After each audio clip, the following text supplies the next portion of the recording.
Hi friends, అందరికీ నమస్కారం. Welcome to my channel.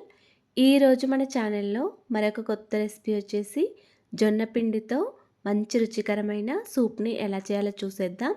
ఇలా చేసిన ఈ సూప్ అయితే చాలా టేస్టీగా ఉంటుందండి. వాతావరణం చల్లగా ఉన్నప్పుడు ఇలా ఈ జొన్న పిండితో వేడివేడిగా సూప్ చేసుకుని తాగేయచ్చండి.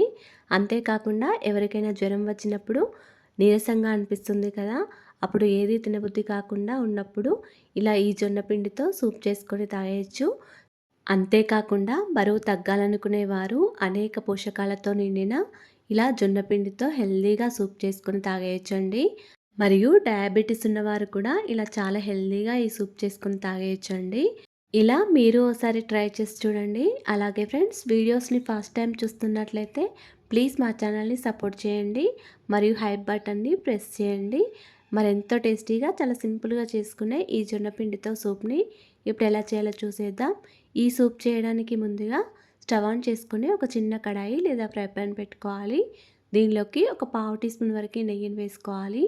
నెయ్యి కొంచెం వేడైన తర్వాత ఒక 2 టీ స్పూన్ల వరకు జొన్న పిండిని వేసుకొని ఫ్రై చేసుకోవాలండి. స్టవ్ని సిమ్లో పెట్టుకుంటూ ఒక 1 మినిట్ వరకు ఫ్రై చేసుకుంటే సరిపోతుందండి. ఇలా జొన్న పిండిని నెయ్యిలో కొద్దిగా ఫ్రై చేయడం వల్ల జొన్నపిండి అనేది చేదుగా ఉండదు. నేను ఇక్కడ పచ్చ జొన్నల పిండి తీసుకున్నానండి. మీరు కావాలనుకుంటే తెల్ల జొన్నల పిండి అయినా తీసుకోవచ్చు. ఇలా ఫ్రై చేసుకున్న ఈ జొన్న పిండిని పక్కకు పెట్టుకోండి. తర్వాత స్టవ్ ఆన్ చేసుకొని వేరొక కడాయి పెట్టుకొని ఇందులోకి ఒక 2 టీ స్పూన్ల వరకు ఆయిల్ని వేసుకోవాలి. మీరు కావాలనుకుంటే నెయ్యి అయినా వేసుకోవచ్చు.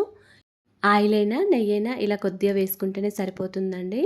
ఇలా కొంచెం ఆయిల్ వేడైన తర్వాత దీనిలోకి కొద్దిగా జీలకర్ర వేసుకొని ఫ్రై చేసుకోండి. ఇప్పుడు దీనిలోకి సన్నగా కట్ చేసుకున్న కొన్ని ఉల్లిపాయ ముక్కలు, కొన్ని క్యారెట్ ముక్కలను వేసుకొని ఫ్రై చేసుకోవాలి. ఉల్లిపాయ ముక్కలు, క్యారెట్ ముక్కలు ఇలా చిన్నగా కట్ చేసుకొని వేసుకోవాలండి. అప్పుడే మనకి సూప్లోకి మంచిగా ఉడికిపోతాయి. ఇలా ఉల్లిపాయ ముక్కలు, క్యారెట్ ముక్కలు వేసిన తర్వాత గరిటెతో కలుపుకుంటూ ఫ్రై చేసుకోండి. కొద్దిసేపు ఫ్రై అయిన తర్వాత దీనిలోకి ఒక చిన్న టమాటాను కూడా సన్నగా కట్ చేసుకొని వేసుకోవాలి. అదేవిధంగా కొద్దిగా కరివేపాకు కూడా వేసుకొని ఫ్రై చేసుకోవాలి. మీరు కావాలనుకుంటే ఈ సూప్లోకి కొన్ని క్యాప్సికమ్ ముక్కలు, కొన్ని స్వీట్ కార్న్స్ అయినా వేసుకోవచ్చండి.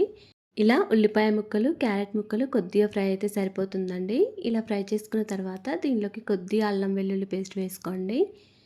ఫ్రెష్గా దంచిన అల్లం వెల్లుల్లి పేస్ట్ అయితే సూప్ ఇంకా టేస్టీగా ఉంటుంది. అల్లం వెల్లుల్లి పేస్ట్ వేసి కలిపిన తర్వాత దీనిలోకి ఒక 2.5 కప్పుల వరకు వాటర్ వేసుకోవాలి. నేనైతే ఈ సూప్ని ఇక్కడ ముగ్గురికి సరిపోయేటట్టు చేస్తున్నానండి. ఇలా వాటర్ వేసిన తర్వాత మొత్తం అంతా ఒకసారి కలుపుకొని వాటర్ని మసలనివ్వాలండి. ఇలా నీళ్లు మరిగేలోపు మనం ఫ్రై చేసుకొని పెట్టుకున్న ఈ జొన్న పిండిని తీసుకొని ఒక గిన్నెలోకి వేసుకోవాలి. ఇలా చిన్న గిన్నెలోకి తీసుకొని తగినన్ని వాటర్ వేసుకోవాలండి. దీనిలో ఇలా వాటర్ వేసుకుంటూ స్పూన్తో కలుపుకోవాలి. ఉండలేమి లేకుండా చూసుకోవాలండి. ఇలా పిండిలో ముద్దలేమి లేకుండా చూసుకుంటూ స్పూన్తో కలుపుకోవాలండి. అప్పుడే మనకి ఈ జొన్నపిండి సూప్ అనేది పర్ఫెక్ట్గా వస్తుందండి. ఇప్పుడు స్టవ్ పైన ఇలా వాటర్ మసిలిన తర్వాత దీనిలోకి మనం కలుపుకొని పెట్టుకున్న ఈ జొన్నపిండి వాటర్ని వేసుకోవాలి.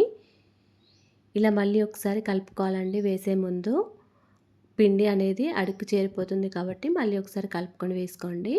ఇలా పిండి నీళ్ళు వేసిన తర్వాత మొత్తం అంతా ఒకసారి కలుపుకోవాలి.